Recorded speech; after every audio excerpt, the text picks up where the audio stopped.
우리에게 주시는 말씀은 빌립보서 2장 5절에서 11절 말씀입니다.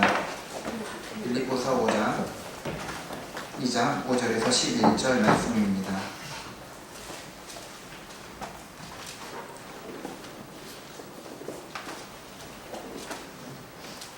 너희 안에 이 마음을 품으라. 곧 그리스도 예수의 마음이니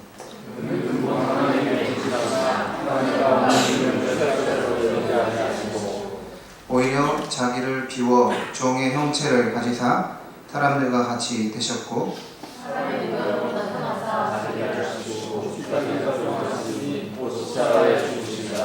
이러므로 하나님이 그를 지극히 높여 모든 이름 위에 뛰어난 이름을 주사 하늘에 있는 자들과 땅에 있는 자들과 땅 아래에 있는 자들로 모든 무릎을 예수의 이름으로 하시고 모든 입으로 예수 그리스도를 주 하시나요 하나님 아버지께 영광을 돌리게 하시느니라. 경륜적 삼위일체라는 제목으로 하나님의 말씀을 전하겠습니다. 경륜적 삼위일체, 이 설교 제목 자체가 어려울 수 있습니다. 삼위일체라는 말도 어려운데 경륜이라는 말도 어렵고 거기에다 이 두 단어가 합쳐서 경륜적 삼위일체라는 새로운 개념을 만들기 때문에 말이 더 어렵게 들릴 수 있습니다. 경륜이라는 말은 우리가 일상에서 쓰는 용어가 아닙니다. 그래서 이게 무슨 말인가 할 것입니다. 그런데 교회를 오래 다니신 분들은 이 단어를 다들 한두 번은 들어보셨을 것입니다. 그런데 또 경륜이 무엇냐고 물어보면 정확하게 설명을 못하죠. 경륜이라는 말은 성경에 총 9번 나옵니다. 그 중에서 에베소서에서 3번 나옵니다. 에베소서 1장 9절을 보면 그리스도 안에서 때가 찬 경륜을 위하여, 에베소서 3장 2절에 보면 너희를 위하여 내게 주신 하나님의 그 은혜의 경륜, 또 에베소서 3장 9절에서도 영원부터 만물을 창조하신 하나님 속에 감춰졌던 비밀의 경륜, 경륜이라는 말이 3번 나오고 있습니다. 디모데전서 1장 4절에서도 사용되는데 믿음 안에 있는 하나님의 경륜이라고 말합니다. 경륜이란 하나님의 창조, 인간의 타락과 구원, 이 모든 것에 나타난 하나님의 구원의 계획과 실행을 나타냅니다. 말하자면 하나님의 큰 구원 계획과 실행이 경륜입니다. 경륜이라는 말의 헬라어는 오이코노미아입니다. 오이코노미아는 이 집이라는 말의 오이코스와 관리, 경영, 다스림이라는 말의 노미아가 합쳐진 말입니다. 그래서 집을 잘 관리하는 행위에 대해서 오이코노미아, 경륜이라는 단어를 씁니다. 경제라는 말, 이코노미가 집안 살림을 관리한다는 이 오이코노미아에서 온 것입니다. 따라서 성경에서 사용하는 경륜이라는 말은 단순히 어떤 집에 대한 계획과 관리가 아닌 이 세상에 대한, 세상을 향한 하나님의 구원과 그 구원의 계획에 해당되는 말이 되는 것입니다. 그렇다면 경륜적 삼위일체란 무엇이겠습니까?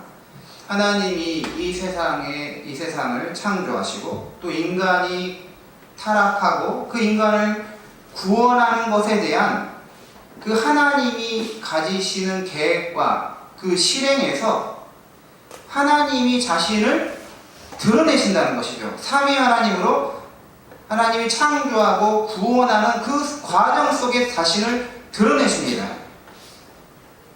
거기에서 나타난 성삼위 하나님을 경륜적 삼위일체 하나님이라고 하는 것입니다. 창조와 구원의 계시 안에 알려진 삼위 하나님을 경륜적 삼위일체라고 합니다. 지난주 제 설교 때 이 세상을 창조하시기 전에 하나님은 그 하나님, 성부, 성자, 성령의 내적 관계밖에 없다고 말했습니다. 부부 관계에서 자녀가 없으면 부부는 자녀와의 관계를 맺을 수가 없고 부부 사이에만 관계가 있는 것과 같습니다. 하지만 하나님이 이 세상을 창조하시고 난 후에는 창조된 세계를 향한 하나님의 계시가 있고 그 속에서 하나님은 이 세상을 만들기 전과는 다른 그 하나님의 관계가 있고 거기에서 하나님의 계시가 나타난다는 것입니다. 창조 이전의 삼위 하나님은 그 내적인 관계밖에 없습니다. 성부, 성자, 성령 삼위 하나님의 내적 관계밖에 없다면 창조 이후부터는 성부, 성자, 성령에서 밖으로 세상을 향한 삼위 하나님의 사역이 있는 것이죠. 그래서 이 세상을 만들기 전 성삼위 하나님에 대해서 하나님의 존재 자체의 삼위일체라고 해서 내재적 삼위일체라고 부르는 것입니다. 그것을 이제 존재론적 삼위일체라고도 합니다. 즉 삼위 하나님의 내적인 삼위일체인 것이죠. 자기 자신 속에 계시는 하나님이신 것입니다. 그리고 이 세상을 만든 후 세상과 관계하심 속에 알려진 성삼위 하나님에 대해서 경륜적 삼위일체라고 부르는 것입니다. 경륜적 삼위일체는 우리를 위한 하나님이시죠. 그래서 정리하면 자기 자신 속에 계시는 하나님은 내재적 삼위일체라고 하고 우리를 밖으로 우리에게 향한 하나님을 경륜적 삼위일체라고 하는 것입니다. 그런데 여기서 우리가 한 가지 질문을 한다면 하나님의 내적 관계, 자기 자신 안에 있는 그 내재적 삼위일체에 대한 지식이 어떻게 우리에게 전달될 수 있느냐인 것입니다. 우리는 이 세상을 만들기 전 삼위 하나님의 관계에 대해서 직접적으로 거기에 들어가서 그 하나님의 내적 관계를 알 수 있는 것이 아닙니다. 그러면 어떻게 자기 자신 속에 계시는 하나님을 우리는 알 수 있는 것일까요? 바로 경륜 속에 드러난 삼위일체를 통해서 내재적 삼위일체의 하나님의 지식까지 도달할 수 있는 것입니다. 하나님이 창조와 구원의 역사 속에 자신을 드러낸 그 삼위 하나님의 모습 속에는 단지 경륜적 삼위 하나님만 있는 것이 아니라 그 안에 내재적 삼위 하나님이 계시되어 있기 때문에 경륜적 삼위일체를 통해서 내재적 삼위일체에 대한 지식을 가질 수 있는 것입니다. 즉 경륜적 삼위일체에 대한 그 이해를 통해서 내재적 삼위일체에 대한 이해를 가질 수 있는 것입니다. 그래서 이런 말을 합니다. 경륜적 삼위일체는 내재적 삼위일체의 인식 근거이다. 따라서 해보겠습니다. 경륜적 삼위일체는 내재적 삼위일체의 인식 근거이다.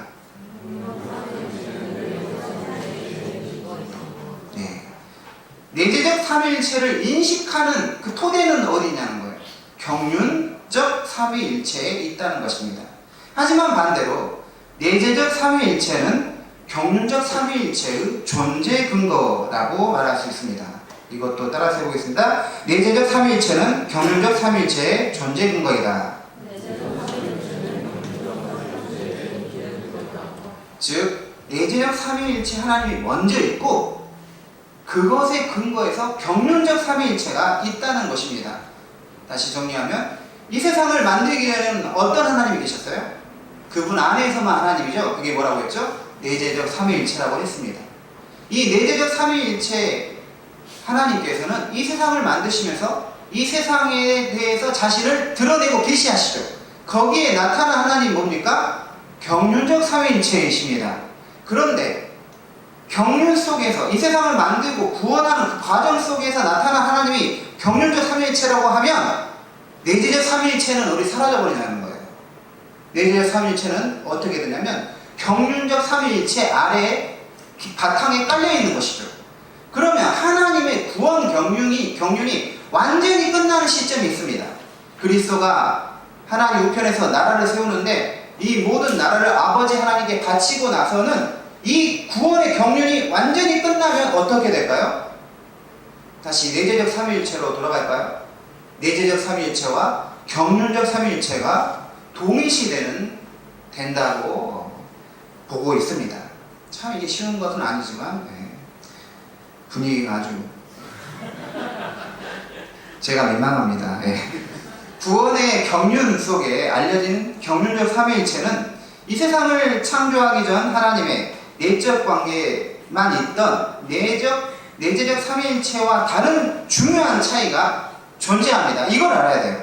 그것은 바로 내재적 삼위일체 하나님 안에는 성부, 성자, 성령이 영원히 동일하고 동등하고 영광과 권능과 능력에 있어서 차별이 없고 그들 사이에 종속이나 위기질서가 전혀 없지만 구원을 이루는 과정에 드러난 경륜적 삼위일체의 하나님은 인간의 구원을 이루기 위한 목적 때문에 성부, 성자, 성령 세 위격 가운데 일종의 종속적 위기 질서의 모습이 나타난다는 거예요. 이게 중요한 것입니다. 오늘 우리가 읽었던 말씀이 그것을 말합니다. 우리 다시 한번 5절부터 8절 말씀 같이 읽도록 하겠습니다. 시작. 너희 안에 이 마음을 품으라. 곧 그리스도 예수의 마음이니 그는 근본 하나님의 본체시나 하나님과 동등됨을 취할 것으로 여기지 아니하시고 오히려 자기를 비워 종의 형체를 가지사 사람들과 같이 되셨고 사람의 모양으로 나타나사 복종하셨으니 곧 십자가에서 죽으십니다. 사도 바울은 빌립보 성도들에게 그리스도 예수의 마음을 품으라 라고 말합니다. 그러면서 그 마음이 어떤 마음인지를 설명합니다. 그리스도는 근본 하나님의 본체였다는 것이죠. 그리스도가 하나님의 본체라는 것은 그리스도는 하나님이셨다는 말입니다. 즉 그는 신성을 가지신 하나님이십니다. 그런데 그리스도는 하나님이시면서도 하나님과 동등됨을 취할 것으로 여기지 아니하시고 자기를 비웠다고 해요. 비워가지고 사람이 되셨다는 거예요. 더 나아가서 종이 되셔서 아버지 하나님께 복종하여 십자가에서 죽으셨다고 말합니다. 그러면 오늘 말씀에서 말하고 있는 아버지 하나님에 대한 아들 하나님의 복종은 언제부터 생긴 것일까요? 처음부터 성삼위 하나님 안에 복종 관계가 있었을까요?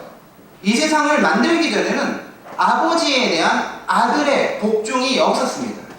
내재적 삼위일체 안에는 위격 간의 복종의 관계가 없이 서로 동등한 관계였던 것이죠. 그런데 타락한 인류를 구원하기 위해서 그리스도 예수님은 자기를 비워서 사람이 되셔서 아버지 하나님 말씀에 철저하게 복종하신 것입니다. 무엇 때문에 예수 그리스도는 복종하셨습니까? 죽어가는 저주와 형벌을 받아야 하는 죄인들을 구원하기 위해서 성부 하나님에게 자발적으로 복종하신 것입니다. 여기서 우리는 분명한 사실을 알 수 있습니다. 바로 내재적 삼위일체와 경륜적 삼위일체의 관계를 이해를 못하니까 이단으로 빠져버리는 것입니다. 예를 들어서 요한복음 14장 28절에 예수님은 아버지는 나보다 크시다라고 예수님께서 말씀하셨습니다. 예수님은 아버지 하나님이 자기보다 크다라고 말씀하셨는데 이 말씀이 무슨 뜻일까요? 성삼위 하나님의 본래적이며 영원한 본질적 관계에 있어서 차이가 있다는 것을 말하는 것이 아닙니다. 창조 이전 하나님 성부 삼위 하나님에게는 각 위격 가운데 누가 크냐 누가 작냐 그런 관계가 없습니다. 그렇지만 예수 그리스도가 종으로서 이 땅에 오시는 순간부터는 아버지가 아들보다 더 큰 분이 되시는 것입니다. 무슨 이유 때문이라 했죠? 죄인들을 구원하기 위해서 아버지의 말씀에 순종하여 의를 이루셔서 그를 믿는 자에게 그 의를 전가시키기 위해서 아들은 아버지를 더 큰 분으로 여기고 계셨던 것입니다. 고린도전서 11장 3절에서도 이런 말씀이 있습니다. 그리스도의 머리는 하나님이시라. 이 말씀이 있습니다. 그리스도의 머리가 누구입니까? 아버지 하나님이라고 말합니다. 그렇다면 여기서 이 머리란 무엇일까요? 머리라는 것은 성경의 지배, 통치, 주권을 말합니다. 그리스도의 머리가 아버지 하나님이라는 것은 성육신하신 그리스도는 구원의 경륜을 이루는 과정에서 아버지 뜻에 순종하여 의를 이루기 위해서 아버지의 말씀에 복종한 아버지를 머리로 두셨다는 것입니다.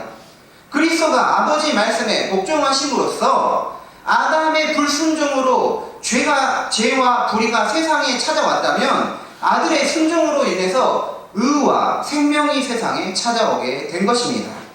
그렇다면 그리스도가 그의 머리로 아버지를 두셨다는 것은 내재적 삼위일체를 말하는 것일까요? 경륜적 삼위일체를 말하는 것일까요? 경륜인 것이죠. 경륜적 삼위일체를 말합니다. 여호와의 증인은 문제가 여기 있는 거예요. 경륜 안에 있는 아버지와 아들의 관계를 본래적이고 본질적 관계, 영원한 관계로 해석을 해버린 것이죠. 그렇게 되면 이단이 되는 것입니다. 여호와의 증인은 이런 식으로 생각합니다. 성경은 그리스도의 머리가 아버지 하나님이라고 말한다. 그렇기에 그리스도는 다른 천사나 인간보다는 높은 존재이지만 여호와 하나님보다 낮은 존재, 말하자면 피조된 존재라고 여기는 것이죠. 일종의 하나님의 대변인 수준으로 만든 것입니다. 그래서 그들은 여호와 하나님만이 하나님이라는 것을 주장하기 위해서 여호와의 증인이라고 말하고 있는 것입니다. 그런데 우리는 이렇게 이것을 생각해야 합니다. 그리스도의 머리가 아버지 하나님이라는 것은 그리스도는 본래 아버지를 머리로 두고 계셨던 분이 아니라 스스로 머리이신 삼위의 두 번째 위격이셨는데 죄인인 인간들을 위해서 자기를 비워서 아버지를 머리로 두어 아버지와 우리 사이에 중보자가 되신 것입니다. 이렇게 생각해야 되는 것이죠. 구원협약이라는 말이 있습니다. 이것도 한번 따라서 해보겠습니다. 구원협약. 하나님이 이 세상을 만들기 전에 이 세상 모든 것과 세상을 구원하기 위한 큰 계획을 성부, 성자, 성령 하나님이 함께 세우신 것을 구원협약이라고 합니다. 이것을 하나님의 작정이라고도 부릅니다. 그런데 이 작정 가운데 성부, 성자, 성령이 세상을 구원하기 위해서 구원자와 구원 방식을 서로 협약을 하신 것입니다. 그래서 구원협약이라는 것이죠. 창세전에 삼위일체 하나님이 정하신 구원협약 안에는 세 가지 것이 결정됩니다. 첫째는 구속자를 결정합니다. 즉 중보자를 정하신 것입니다. 성자 그리스도를 중보자로 세워서 그를 통해서 구원을 얻게 하신 것입니다. 둘째는 구원의 방법을 정하신 것입니다. 구원의 방법은 대속이라는 거죠. 그리스도가 죄인들의 죄를 대리적으로 속죄하는 방식으로 구원의 방법을 정하신 것입니다. 그리고 마지막 세 번째로 구원의 대상을 정합니다. 누구를 구원할지를 정하신 것이죠. 택함 받은 자들을 정하십니다. 그래서 에베소서 1장 4절에 곧 창세전에 그리스도 안에서 우리를 택하사라고 말하고 있는 것입니다.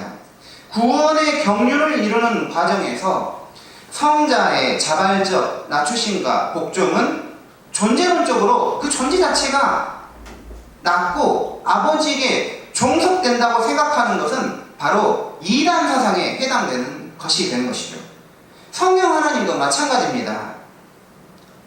하나님의 세 번째 위격, 하나님의 그 세 위격 안에서만 봤을 때는 성령 역시 성부나 성자에게 어떤 종속되거나 열등한 존재가 되는 것이 아닙니다. 하지만 우리 죄인들의 구원을 위해서 성령님 역시 그리스도가 이룬 그 대속을 우리 안에 효과적으로 현재적으로 일으키시는 사역을 하신 것입니다. 십자가에서 속죄 사역을 이루신 후에 예수 그리스도는 하나님 우편에 올라가셨습니다. 거기에서 누구를 우리에게 보내주시죠? 성령님을 보내주셨습니다. 그래서 성령님이 하시는 일이란 그리스도의 말씀과 구원 사역을 현재적으로 이루시는 사역을 하신 것입니다. 요한복음에서 성령 하나님을 보혜사라고 말합니다. 보혜사 성령님 이렇게 말합니다. 보혜사란 우리 곁에서 우리를 보호해 주시는 분을 말합니다. 그러니까 예수님은 제자들과 함께 있을 때 그들에게 스스로 누가 되신 거예요? 보혜사가 되셨습니다. 그런데 이제 예수님이 제자들을 떠나야 했습니다. 아버지 집으로 가서 제자들을 위한 그 초소를 준비하러 가셔야 했던 것입니다. 즉 십자가에서 죽으시고 부활하시고 하늘로 올리셔서 아버지 하나님께로 가는 것에 대한 말씀을 그렇게 하신 것이죠. 그런데 예수님이 제자들을 떠난다고 말하니까 제자들은 그 자체로 슬픈 것입니다. 예수님은 항상 우리와 함께 있을 줄 알았더니 가신다는 거예요. 걱정이 되는 것이죠. 우리 옆에서 우리를 보호해 주신 보혜사셨던 그리스도가 우리를 떠난다는 것을 생각하니까 불안한 것이죠. 그런데 예수님이 자기가 지금 제자들을 떠나지만 또 다른 보혜사를 보내주시겠다고 약속을 하십니다. 또 다른 보혜사가 바로 누구죠? 성령님이신 것입니다. 그래서 요한복음 14장 16절에 내가 아버지께 구하겠으니 그가 또 다른 보혜사를 너희에게 주사 영원토록 너희와 함께 있게 하리니 라고 말합니다. 또한 요한복음 14장 26절에 보혜사 곧 아버지께서 내 이름으로 보내실 성령 그가 너희에게 모든 것을 가르치고 내가 너희에게 말한 모든 것을 생각나게 하리라. 여기까지 설교를 들으면서 우리 성도님들이 어떻게 말씀을 들을지 모르겠는데요. 사실 그렇습니다. 참 이런 주제가 딱딱할 수도 있고 어려울 수도 있는데 이런 부분에 대해서 우리가 정확하게 믿음으로 정립을 하면 결코 흔들리지 않습니다. 이단에 빠지지도 않고 믿음이 감정이나 환경에 지배를 받지 않아요. 우리는 하나님에 대한 분명한 이해를 가지고 있어야 되는 것이죠. 이런 거 어렵다고 하고 어떤 다른 부분에서 그런 관심은 있는데 정말 하나님이 누구인지는 관심이 없다는 것은 문제가 되는 거예요. 그렇기 때문에 잘 달리시기 바랍니다. 예수님은 이제 육체적으로 제자들을 떠나 계시지만 하나님 우편에 가셔서 보낼 보혜사 성령님이 이제 제자들에게 오면 어떻게 돼요? 마치 예수님이 육체적으로 그들 자신과 같이 계시는 그런 임재와 효과를 나타내 주시겠다고 말씀하시는 거예요. 그러니까 보혜사 성령님이라는 건 다른 말로 하면 예수님이 우리 함께 하신다는 것입니다. 영원히 함께 하신다는 그 말을 하는 거예요. 다른 영을 주는 게 아니라 그리스도의 영을 주셔서 예수님 마치 나와 함께 하신 것처럼 그런 효과를 주신다는 것입니다.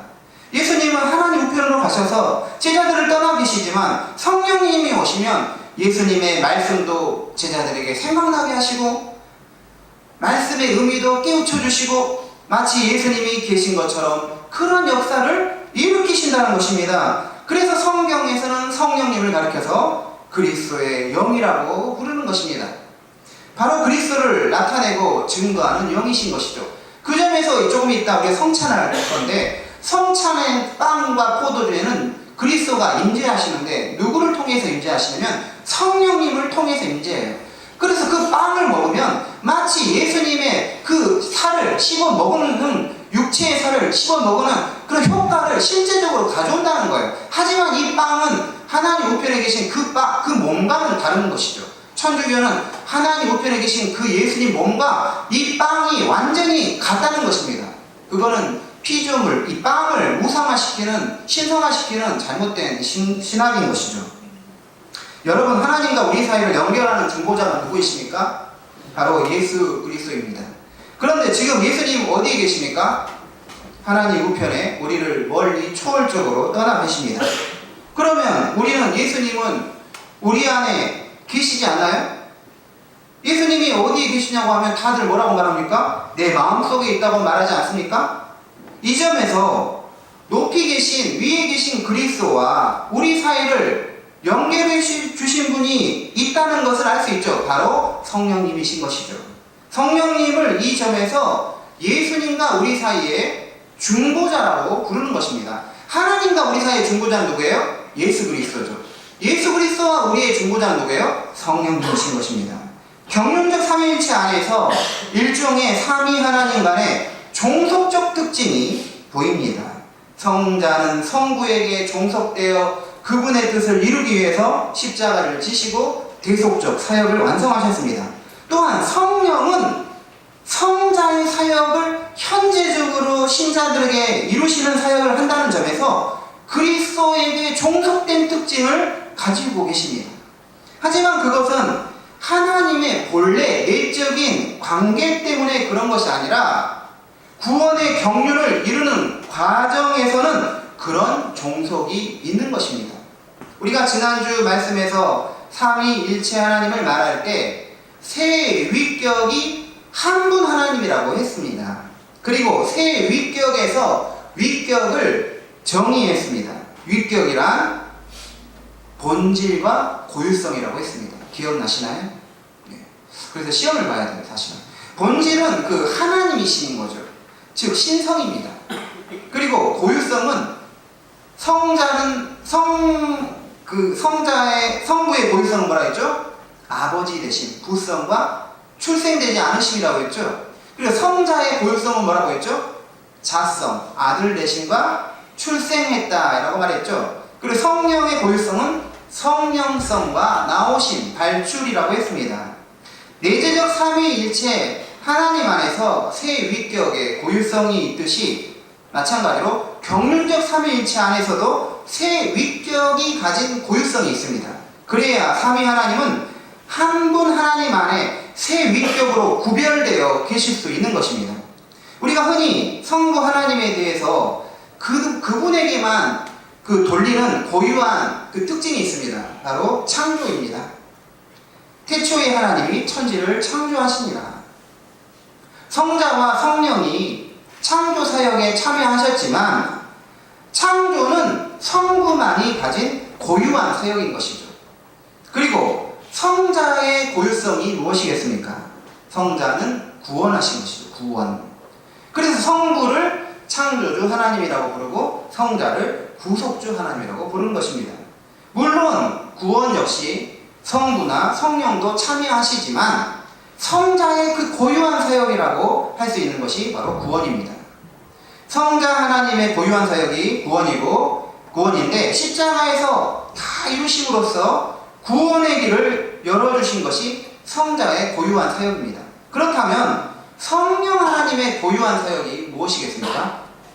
성화입니다. 이미 이룬 구원을 우리에게 적용시켜서 우리를 거룩하게 만드는 성화의 사역이 성령의 고유한 사역인 것입니다. 이렇듯 세 위격에서 각 위격이 고유한 사역을 하는 것을 신학에서는 전유라고 표현합니다. 뭐라고 표현한다는 거예요? 전유. 참 어려운 말인데 신학자들이 번역할 때 어렵게 번역했어요. 정유라고 하는 게 나을 것 같은데 전유. 전유라는 것은 문자적으로 독차지함, 독점을 말합니다. 말 그대로 성부의 전유하면 성부가 특징적으로 하는 사역을 말해서 방금 말한 것처럼 창조가 되는 것이죠. 그리고 성자의 전유는 뭐예요? 구원이 되시고 성령의 전유는 성화가 되는 것입니다. 그런데 우리가 중요하게 생각해야 할 것이 있습니다. 성부와 성자와 성령이 창조, 구원, 성화의 사역을 통해서 서로 구별된 전유의 사역을 한다고 할지라도 그 세 위격이 한 분 하나님이신 것처럼 성부와 성자와 성령은 서로 나누어지지 않은 그 협력 속에서 세 위격의 고유한 활동들을 하신다는 것입니다. 그래서 이러한 나누어지지 않는 협력을 가리켜서 신학에서는 순환이라고 사용합니다. 순환이라고 말합니다. 그래서 전유는 그 독점적인, 그러니까 그분만이 가지고 있는 특징을 말할 때는 전유라는 말을 쓰고 함께 같이 한다라고 할 때는 뭐라고 표현한다는 거죠? 순환이라는 단어를 씁니다. 전유는 성부, 성자, 성령의 각 위격이 가진 고유한 사역적 특징을 말한다면 순환은 그 속에서도 성부, 성자, 성령은 서로 떨어져서 세 신으로서, 세 명의 신으로서 활동하는 것이 아니라 한 분 하나님이 함께 동시에 활동함을 나타내는 것입니다. 성부, 성자, 성령의 고유한 위격적 사역인 전유를 부정하면 한 신 안에, 한 분 하나님 안에 새 얼굴, 새 모습, 새 역할, 세 가지 양태라는 의미에서 양태론 이단에 빠져버리는 거예요. 그러니까 신은 하나이고 단지 성부와 성자, 성령이라는 새 위격이 아닌, 고유한 존재가 아닌 그냥 얼굴로서, 역할로서 잠깐 나타났다가 다시 역할이 바뀌고 이렇게 생각하는 것입니다. 이런 양태론 이단들에 대해서 교회의 교부들은 그렇게 되면 성부가 순환당했냐 이렇게 말하는 거예요. 십자가에서 순환당한 것은 성자가 아니라 성부라고 해야 되지 않냐. 한 하나님의 단지 얼굴만 바꿔치기 해서 역할만 바꿔치기 했다면 십자가에서 고난당하신 분 누구예요? 성자가 아니라 성부 될 수 있다는 것입니다. 양태론 입장에서는 그래서 결국 아들이 순환당하는 것이 다 한 분 하나님이라고 생각하기 때문에 성부의 순환이 되는 것입니다. 그런데 흔히 우리가 삼위일체이신 하나님을 이해하기 위해서 사람들이 사용하는 그 모든 유비들은 양태론적 특징을 가지고 있습니다. 예를 들면 한 사람이, 한 남자가 아빠, 내 자식에게는 아빠가 되고 부모님에게 대해서는 뭐가 돼요? 아들이 되고 부인에게 대해서는 남편이 될 수 있는 것처럼 그러니까 성부를 아버지, 그리고 성자를 부모님의 아들, 성령을 남편, 이렇게 설명하는 것입니다. 제가 처음으로 진지하게 20살 때 목사님에게 삼위일체 하나님에 대해서 궁금해서 물어봤더니 딱 이렇게 설명해 줬어요. 양태론 이단을 저에게 설명해 줬습니다. 그래서 그렇구나 하고 했는데 오류였습니다. 또 우리가 흔히 하는 설명 중에 물은 하나이지만 물이 뭐가 돼요? 기체인 수증기, 액체인 물, 고체인 얼음이 된다는 걸 가지고 삼위일체 하나님을 설명합니다. 또 태양을 가지고도 설명합니다. 태양의 본체는, 태양 자체는 성부와 같다는 것이죠. 거기서 빛이 나오고 열이 나오죠. 빛은 성자, 열은 성령, 이렇게 말합니다. 또 정말 자주 사용되는 것 중에 하나가 세이크로가죠. 입은 세 개이지만 결국 하나다. 세이크로. 다 양태론 이단들입니다. 그걸 아셔야 합니다. 그런데 그렇습니다. 삼위 하나님을 이해하기 위한 모든 자연적이고 세상적 관계 안에서 유사성을 찾는다는 것은 그 자체가 오류에 빠질 수밖에 없습니다. 성삼위 하나님의 세 위격 고유성과 한 분 하나님이라는 것은 이 세상의 어떤 유사한 것과 결코 비유가 되지도 동일시될 수도 없는 것입니다. 결국 우리가 삼위 하나님의 성부와 성자와 성령의 세 위격이 한 분이라는 것은 우리의 이해를 초월하여 있고, 그것은 신앙의 신비로 남아있으면서 단지 우리는 성경이 계시하는 그 진리를 겸손하게 수용하는 자세를 가져야 하는 것을 보여줍니다. 왜 우리는 다시 한번 삼위일체이신 하나님을 경륜 안에서든 내재에서든 경배로 끝마칠 수밖에 없는지를 알 수가 있습니다. 왜냐하면 하나님은 우리와 다른 분이고 크신 하나님, 불가해한 하나님, 알 수가 없는 하나님이시면서 동시에 그분은 여전히 살아계셔서 역사하여 성부와 성자와 성령으로 자신을 계시하시는 한 분 하나님이시기 때문입니다. 하나님의 역사는 분명하고 자명하고 오직 믿음으로만 파악하지만 그분이 어떤 분인지는 우리의 지성으로는 다 파악할 수 없는 신앙의 신비로 남아있기에 그 성삼위 하나님을 우리는 영원히 경배하며 또 이렇게 예배할 수밖에 없는 것입니다. 가장 완전하고 가장 완벽하고 가장 위대하시고 가장 크시고 광대하신 하나님이 우리가 믿는 영원하신 성부와 성자와 성령 삼위일체이신 하나님이신 것입니다. 그분 하나님, 성삼위 하나님을 여러분의 우리의 예배와 또 삶에서 그분의 말씀에 복종하면서 우리가 하나님께로 나가면 좋겠습니다. 기도하겠습니다.